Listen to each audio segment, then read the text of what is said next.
felt it before she saw it. The weight of a sharp, piercing gaze cutting through the stadium. Her breath hitched, heart stuttering, as she instinctively turned, searching for Javier. But there was nothing. No lingering stare, no unmistakable pair of dark eyes locked on hers. Just the game, just the crowd, just her own ridiculous hope. She exhaled sharply, forcing a small, awkward smile. I'm overthinking. There was no way Javier had looked at her again. Why would he? He had already made his indifference clear. The moment the national anthem ended, the game erupted into motion. Javier dominated immediately. His movements were precise, fluid, relentless. A quick, effortless jump shot and swish. The first points of the game belonged to him, and the roar of the stadium doubled. Amelia clenched the edges of her coat, watching as he moved with razor-sharp focus, sweat dripping from his temple, but never slowing him down. He made everything look so easy, so controlled. A breakaway, a smooth crossover, a deep three-pointer, all perfectly executed. Compared to him, the other players felt like background noise. Only Pablo kept up. Their rivalry was clear. By halftime, Javier's team was leading by 1 point. From the stands, Amelia watched as his chest rose and fell with exertion, and for the first time in days, a small, almost unnoticeable smile tugged at her lips. The arena's air conditioning was cranked so high that it sent a chill through Amelia's body. She rubbed her hands together, trying to generate warmth, but it was useless. Thomas returned with 2 cups of hot cocoa, passing one to her. He noticed Faith was missing. Where did Faith go? Amelia cupped the warmth between her fingers. She got a phone call and vanished, she said. Faith hadn't justified her absence, but Amelia was pretty sure she had gone to meet up with Manuel somewhere in the arena. Thomas noticed Amelia shiver. Are you cold? A little, but the hot cocoa's helping. Without missing a beat, Thomas reached for her hand and enveloped it in his own. How are your hands this cold? He frowned and tried to transfer his warmth onto her, but she immediately snatched her hand back. It's nothing. They'll warm up soon. Thomas shrugged off his windbreaker and draped it over her shoulders. She stiffened, grabbing the sleeves to return it. Put it back on. Now you'll be cold. He grinned, unfazed. My hands are warm. Feel for yourself. Before she could protest, his hands shot up and playfully squished her cheeks. She let out a startled squeak, batting him away. Thomas, quit it. My face isn't a stress ball. He smirked, squishing her face some more. There. Now your cheeks are nice and warm. See? Amelia smoothed her hair. Why are you so annoying? Thomas leaned back, unbothered. It's a gift. Her lips twitched, despite herself, and she smacked his arm. More like a curse. You know, if you keep hitting me, I'll have to retaliate. Try me, and I'll have the ref kick you out, she threatened, jokingly. Thomas nudged her back and laughed. From the other side of the court, Javier's gaze was locked on Amelia and Thomas. Every laugh, every playful shove, the way she let him drape his jacket over her. The prince's grip tightened every time he touched her, until the energy drink in his hand crumpled. Manuel, who was seated beside him, noticed the dark cloud over his friend's head. He followed Javier's intense stare, and his eyes landed on the scene in the stands. The doctor exhaled, his voice neutral but knowing. So, Amelia really is with Thomas? Faith, who was now sitting by Manny, heard the question, and her gaze flickered to Javier's stormy expression. Having heard all about his tryst with Celine from Amelia, Faith decided to use this chance to make the prince jealous. She smiled sweetly and spoke louder than necessary. Seems like it.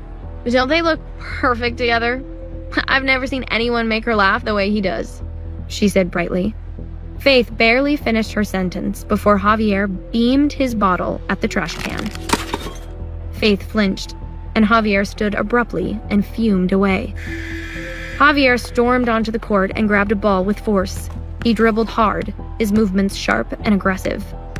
The moment his feet left the ground, he slammed the ball into the net. The arena roared at the impressive dunk, unaware of the fire burning beneath his calm facade.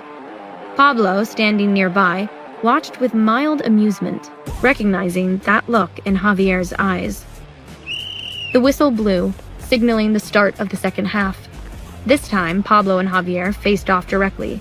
The scoreboard favored Javier's team by a single point, but Pablo looked completely at ease.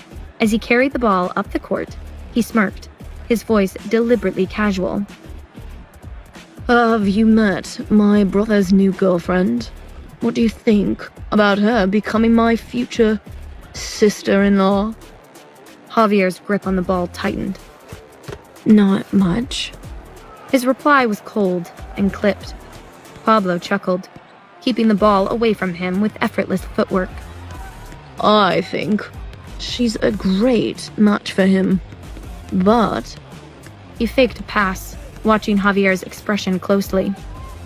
Is it just me, or does she resemble the girl from the bus scandal photos?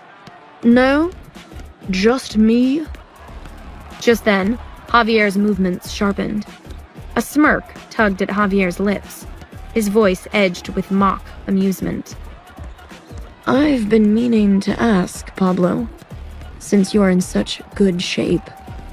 Did you play a lot of basketball in prison? His attacks grew unforgiving, his steps quicker, his body a wall Pablo couldn't get past. Pablo laughed, recovering quickly, pivoting to keep up. My brother and his girlfriend haven't gotten steamy on a bus, but they did go on a getaway last week where I heard they took a fun dip in a hot spring. Or was it her that he took a dip in? Probably both. He passed the ball, then turned back with a slow, knowing grin. Javier froze for a second, and his body stiffened over a thought he didn't want to think. Amelia in a red bikini, alone and steamy with Thomas, as he makes her laugh, soft and easy. Javier's eyes darkened as he grabbed the ball and launched it at his teammate with explosive power. Pablo ducked just in time, before the ball nearly took off his head. Javier's gaze pinned Pablo in place, his expression unreadable but deadly. But Pablo simply grinned, unbothered. He knew he struck a nerve. Back in the crowd, Manuel focused on the tense exchange between Javier and Pablo. He knew something was off with the prince. Faith nudged him. What is it? Victor, standing nearby, had the same look of concern. This isn't like him, he muttered. Javier's control is usually impeccable. That pass just now, that wasn't normal. Manuel looked at where Javier was staring, and his gaze landed on Amelia in the crowd. He quickly understood why his friend was unraveling. The game had finally reached its breaking point. Javier and Pablo were locked in a face-off, their bodies tense, their movements precise, and neither willing to back down. Pablo, ever the instigator, smirked as he faked a pass, trying to break through Javier's defense. What's wrong, Your Highness? He taunted, his voice dripping with mock concern. Is your mind stuck at the hot springs? Suddenly, Javier hurled himself at Pablo to steal the ball, and their bodies collided mid-motion. The impact sent both of them sprawling to the ground. The stadium fell into stunned silence. Both men struggled to get up, but neither could hide the pain rippling through their bodies. Medical staff rushed onto the court. The game was paused, as Javier and Pablo were escorted off the court to get them immediate medical attention. As the two were helped off the court, Amelia and Thomas stood up at the same time. Thomas furrowed his brows, his gaze fixed on the direction his brother had gone. I'm going to check on Pablo. Amelia's stomach twisted as she looked toward Javier, her breath catching at the sight of him favoring his leg. Jaw clenched. Without thinking, she spoke. Wait, I'll go with you. Thomas turned to her, raising a brow. He knew she wanted to go for Javier, but decided not to press her. He simply nodded. Then, let's go. Security lined the hallway, ensuring that only a select few could enter the locker room. But Thomas, being who he was, walked through without a problem. Amelia followed close behind. Inside, both men were seated opposite each other, receiving medical attention. Thomas entered first, his voice cutting through the air. Brother, are you okay? Pablo masked his pain. Yeah, it's not a big deal. Javier looked up and froze when his gaze landed on Amelia. For a fleeting moment, something flickered in his eyes, a mix of surprise and longing. Then his gaze fell to the jacket draped over her shoulders. Thomas's jacket. The temperature in the room seemed to drop. Even Faith, who had been standing nearby, could feel the tension thicken around them. Amelia stepped forward, instinctively drawn to Javier. Her eyes traced over his injured leg and slightly bruised wrist. She opened her mouth to ask if he was okay, but was interrupted by another woman's voice. I was gone for just a second and you got yourself hurt. All eyes turned to the entrance.